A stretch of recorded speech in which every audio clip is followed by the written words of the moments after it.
तो नमस्कार, मैं आपका होस्ट एंड दोस्त अरविंद कुमार। आज की तारीख है 22 मई 2023 और मैं आपके लिए लेकर आया हूं आज की समसामयिक घटनाक्रम पर आधारित प्रश्न। अगर वीडियो पसंद आए तो लाइक कीजिए, सब्सक्राइब कीजिए, अपने दोस्तों के साथ शेयर कीजिए। चलिए, अगर आप G20 के पर्यटन के तीसरी महोत्सव का आयोजन कहाँ किया जा रहा है? G20 के पर्यटन का तीसरा महोत्सव श्रीनगर जम्मू कश्मीर में किया जा रहा है। श्रीनगर के जम्मू कश्मीर में किया जा रहा है, जबकि G20 की पर्यटन का प्रथम महोत्सव, पहला महोत्सव आपको बता दें कि कच्छ में किया गया था, जबकि दूसरा महोत्सव दार्जिलिंग में किया गया था। कच्छ पड़ता है गुजरात में और दार्जिलिंग पड़ता है पश्चिम बंगाल में। ठीक है, बातें है G20 के बारे में, तो G20 के बारे में कुछ हम लोग विशेष देख लेते हैं। G20 देख लीजिए। G20 तो G20 का अभी बता दें कि आपका थीम है वसुधैव कुटुंबकम। ठीक है, और इसको इंग्लिश में बोले वन अर्थ वन फैमिली और one future. One earth one family one future, इसके क्या है G20 के क्या है इस वर्ष का थीम है G20 जो, ठीक है, याद रखिएगा। चलिए, इसके बारे में और कुछ देख लेते हैं। G20 में हाल ही में जो भारत जो अध्यक्षता कर रहा है उसकी संख्या 18वीं है। भारत 18वीं G20 की अध्यक्षता कर रहा है। ठीक है, G20 में 20 देश नहीं है बल्कि 20 सदस्य है, और उसमें 20 सदस्य है, लेकिन उसमें क्या होता है 19 देश और एक क्या है यूरोपीय यूनियन है। ठीक है, इसमें हाल ही में कुछ बातें हुए हैं, वैसे देख लेते हैं। जैसे कि हाल ही में हुए G20 का खजुराहो सांस्कृतिक महोत्सव खजुराहो में। ठीक है, G20 की स्थापना की बात करें तो 1999 हुआ था। G20 की स्थापना की बात करें 1999 में। महिला बैठक हुआ था संभाजी नगर महाराष्ट्र में, और जबकि दूसरा महिला बैठक हुआ था लखनऊ में।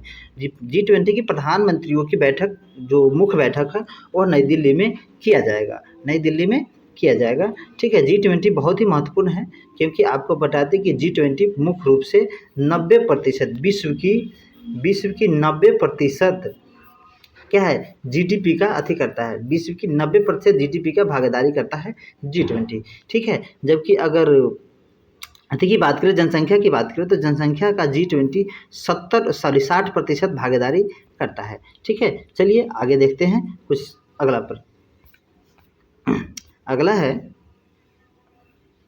अगला इसके बारे में कुछ हम देख लेते हैं। G20 के जो देश हैं शामिल उसको देख लेते हैं। G20 के सबसे प्रथम देश है Canada, USA, Mexico, Brazil, Argentina, दक्षिण अफ्रीका, ऑस्ट्रेलिया, इंडोनेशिया, भारत के बाद उस पर चीन, साउथ कोरिया, जापान, रूस, तुर्की, अरब, सऊदी अरब बोलते हैं। उसके बाद इधर देख लीजिए इटली, जर्मनी, फ्रांस, और इसमें आपको देख लीजिए यूनाइटेड किंगडम। ठीक है, एक यूरोपीय यूनियन है। इस तरह 19 देश और एक यूरोपीय यूनियन शामिल है, यानी कि 20 सदस्य है। चलिए कुछ इसके बारे में और ही देख लेते हैं।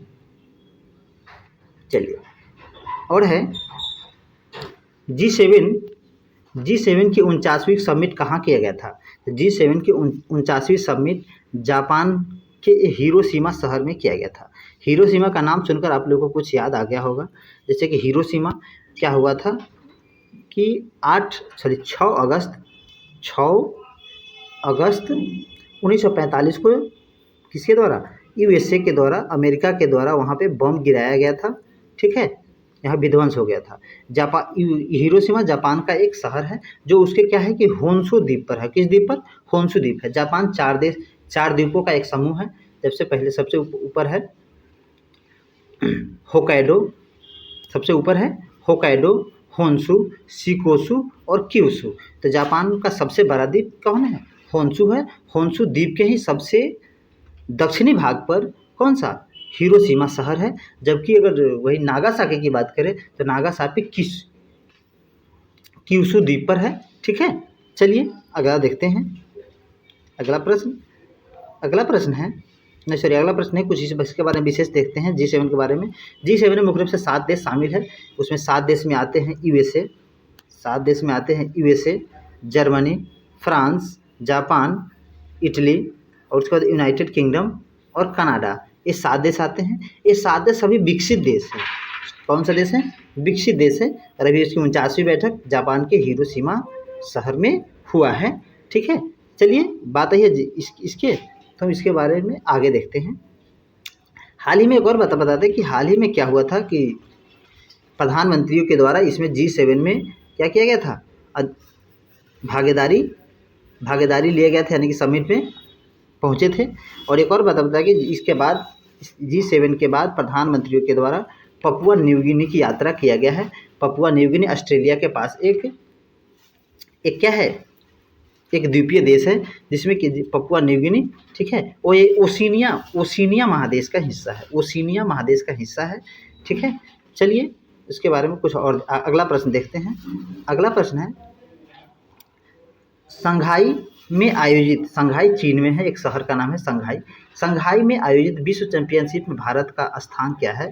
तो शंघाई में आयोजित विश्व तीरंदाजी चैंपियनशिप में, तीरंदाजी छूट गया है, याद रखिएगा, तीरंदाजी चैंपियनशिप में, शंघाई में आयोजित विश्व तीरंदाजी चैंपियनशिप में, ठीक है, भारत का स्थान दूसरा है, जबकि पहला स्थान चीन का ही है, ठीक है। इसमें भारत ने क्या किया है कि बता दें कि मुख्य रूप से 3 पदक जीते हैं, कुल 3 पदक जीते हैं, जिसमें 2 स्वर्ण हैं और 1 कांस्य है। 2 स्वर्ण और 1 कांस्य के साथ कुल 3 पदकों के साथ क्या हुआ है कि भारत दूसरे स्थान पर रहे हैं। स्वर्ण पदक जीतने वाले खिलाड़ी का नाम हम बता देते हैं। सबसे में प्रथमेश्वर जावेकर हैं, और उसके बाद ये क्या हुआ है, सिंगल व्यक्तिगत श्रेणी में जीते हैं।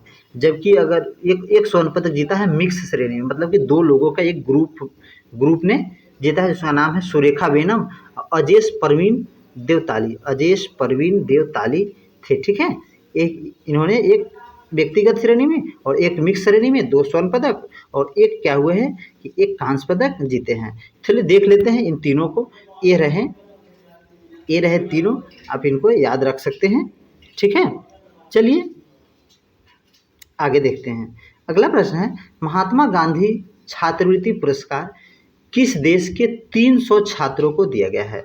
तो महात्मा गांधी छात्रवृत्ति पुरस्कार आपको बता दें कि श्रीलंका के 300 छात्रों को दिया गया है। श्रीलंका में 25 जिला है, 25 जिला में प्रत्येक जिला के 6 विद्यार्थियों को, उच्चतम विद्यार्थी जो है ना, जो श्रेष्ठतम विद्यार्थियों को उसे दिया जाएगा, ठीक है। इसमें बता दें कि इस पुरस्कार में मुख्य रूप से आपको बता दें कि श्रीलंका तो क्या होगा कि जो जिसको छात्रवृत्ति दिया जाएगा ना, उसको 2500 श्रीलंकाई रुपए प्रदान किए जाएंगे प्रति महीना 2500 रुपया श्रीलंकाई रुपए, इंडिया नहीं बल्कि श्रीलंकाई रुपए उसको दिया जाएंगे, ठीक है। 300 को दिया जा रहा है, ठीक है। बात आई है महात्मा गांधी पुरस्कार छात्रवृत्ति योजना के बारे में, थोड़ा उसके बारे में हम लोग देख लेते हैं। महात्मा गांधी छात्रवृत्ति योजना, यह योजना श्रीलंका के छात्रों के लिए शैक्षणिक अवसर को बढ़ावा देगा, ठीक है। शैक्षणिक आकांक्षाओं को पूर्ति करने में, इसकी क्षमता को पूरा करने में सक्षम होगा, ठीक है। इससे यह क्या था, मुख्य रूप से इंजीनियरिंग, प्रौद्योगिकी, कला विज्ञान, स्वदेशी चिकित्सा और श्रीलंकाई छात्रों को सालाना रूप से दिया जाता है। इस लगभग बता रहे कि 210 छात्रों को यह प्रदान किया अभी जा चुका है, लेकिन 90 छात्रों को और दिया जाएगा, ठीक है। चलिए आगे देखते हैं। बात श्रीलंका की है, ये तो हम लोग श्रीलंका मैप में देख लेते हैं। भारत के नीचे जैसे ही जाएंगे, भारत के नीचे तमिलनाडु के बगल में, तो आपको देख लीजिए कि श्रीलंका है, श्रीलंका, ठीक है। श्रीलंका और भारत को दोनों को अलग करता है, उसको कौन सी संधि बोलते हैं? उसको बोलते हैं मन्नार की खाड़ी और पाल की खाड़ी। 2 याद रखिएगा, मन्नार की खाड़ी और पाल की खाड़ी दोनों से अलग होता है, ठीक है। श्रीलंका और भारत के दोनों के बीच में अलग करता है मन्नार की खाड़ी और पाल की खाड़ी, ठीक है। श्रीलंका स्थित है कहाँ? तो श्रीलंका स्थित है, आपको बता दें कि हिंद महासागर में बंगाल की खाड़ी के हिस्से में, यानी कि दोनों तरफ उसका अति पड़ जाता है। अगर पूर्वी हिस्सा बात करें तो बंगाल की खाड़ी में पड़ता है, जबकि पूर्वी नहीं, उत्तरी हिस्सा बंगाल की खाड़ी, दक्षिणी हिस्सा हिंद महासागर में पड़ते हैं, ठीक है। एक और बात बता दें कि आपको वहाँ के प्रधानमंत्री का नाम है दिनेश गुणवर्धने, और श्रीलंका की 2 राजधानियाँ हैं, ठीक है। प्रथम राजधानी अभी राजनीतिक राजधानियाँ है, बता दें आपको कि श्री जयवर्धने पुनकोटे, और उसकी एडमिनिस्ट्रेटिव राजधानियाँ हैं कोलंबो, ठीक है। एक और बता दें, श्रीलंका और भारत के बीच में हाल ही में एक समझौता हुआ था, ट्रेंको माली तेल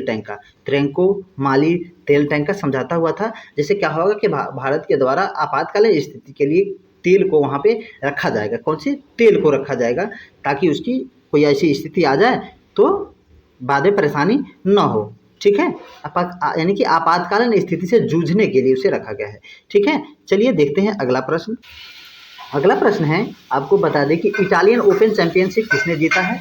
तो इटालियन ओपन चैंपियनशिप आपको बता दें कि इटालियन यानी इटली में हुआ है या, ठीक है। यह आपको बता दें कि मुख्य रूप से जीता है किसने, तो महिला में जीते हैं एलेन रबाकिना, नाम उनसे क्या है, एलेन रबाकिना, जो कजाकिस्तान के हैं। कहाँ की है, कजाकिस्तान की है एलेन रबाकिना। जबकि पुरुष में जीते हैं डेनियल मेदवेदेव, रूस के हैं। तो पुरुष में जीते हैं इटालियन डेनियल मेदवेदेव और महिला में जीते हैं एलेन रबाकिना, इटालियन ओपन जीत लिया है, ठीक है। इसकी बात आई, थोड़ा हम इसके बारे में देख लेते हैं। तो यह बता दें कि यह टूर्नामेंट इटली में होता है। यह टूर्नामेंट बता दें कि 93 वर्षों से हो रहा है। 93 वर्षों यानी कि आपको बता दें कि यह टूर्नामेंट 1930 से ही खेला जाता है। जगह रोम है, यानी कि इटली की जो रोम है ना, धार्मिक स्थल, वहीं पे होता है, ठीक है। यह क्या होता है, मिट्टी पर खेला जाता है। किस पर, मिट्टी पर ही खेला जाता है, ठीक है। पुरुष में डेनियल मेदवेदेव और महिला में एलेन रबाकिना ने इसको जीत लिया है, ठीक है। इतना आप लोग याद रखिएगा, यह कभी भी किसी भी प्रश्न एग्जाम में पूछा जा सकता है, ठीक है। चलिए, वीडियो पसंद है तो लाइक कीजिए, सब्सक्राइब कीजिए, अपने दोस्तों के साथ शेयर कीजिए। वीडियो देखने के लिए आपका धन्यवाद।